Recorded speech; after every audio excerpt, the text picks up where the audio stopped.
Na kusalimu katika jina la Bwana na Mwokozi wetu Yesu Kristo. Karibu katika neno la kupokea mwezi mpya. Maandiko yanasema katika kitabu cha Yeremia ile sura ya 31 na mstari wa 4 na ule wa 5. Mara ya pili nitakujenga nawe utajengwa, e Bikira wa Israeli, mara ya pili utapambwa kwa matari yako, nawe utatokea katika michezo yao wao wanaofurahi. Mara ya pili utapanda mzabibu juu ya milima ya Samaria, wapanzi watapanda nao watayafurahia matunda yake. Ninakuombea sana katika jina la Yesu Kristo, Mungu akujenge kwa mara ya pili.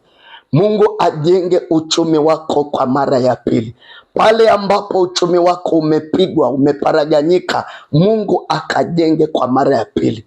Mungu akakujenge kwa mara ya pili kwenye hiyo ofisi. Mungu akakujenge kwa mara ya pili katika kila kazi ya mikono yako, ndoa yako na mahusiano yako. Hata kama kuna mahali ambapo adui alikupiga akavuruga hatima yako, mara ya pili Mungu amesema anakwenda kukujenga, nawe utatokea katika michezo yao wanaofurahi, miongoni mwa wale ambao Mungu atawatendea jambo ambalo ni kwa utukufu wa jina lake, na wewe ukawe ni mmoja wapo. Anasema utapanda mizabibu na kufurahia matunda yake. Ninakuombea katika mwezi huu mpya, kila utakachoenda kukifanya Mungu akakufanikishe miongoni mwa wale ambao watafurahi, na wewe uone furaha ya Bwana. Mungu aibariki kazi ya mikono yako. Mungu akubariki uingiapo. Mungu akubariki utokapo.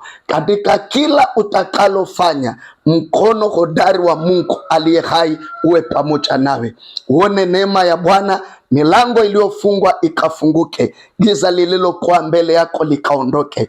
Kila ukuta na kila ngome iliyozuia baraka zako, hizo ngome zikaanguke katika jina la Yesu Kristo. Katikati ya wale ambao watafurahia na wewe mwezi huo unaokuja na mwezi wetu mpya, Bwana akakutendee kwa utukufu wa jina lake. Ukawe na siku njema na Mungu akubariki. Tembea katika ufunuo na neno hili likatimie kwako katika jina la Yesu Kristo.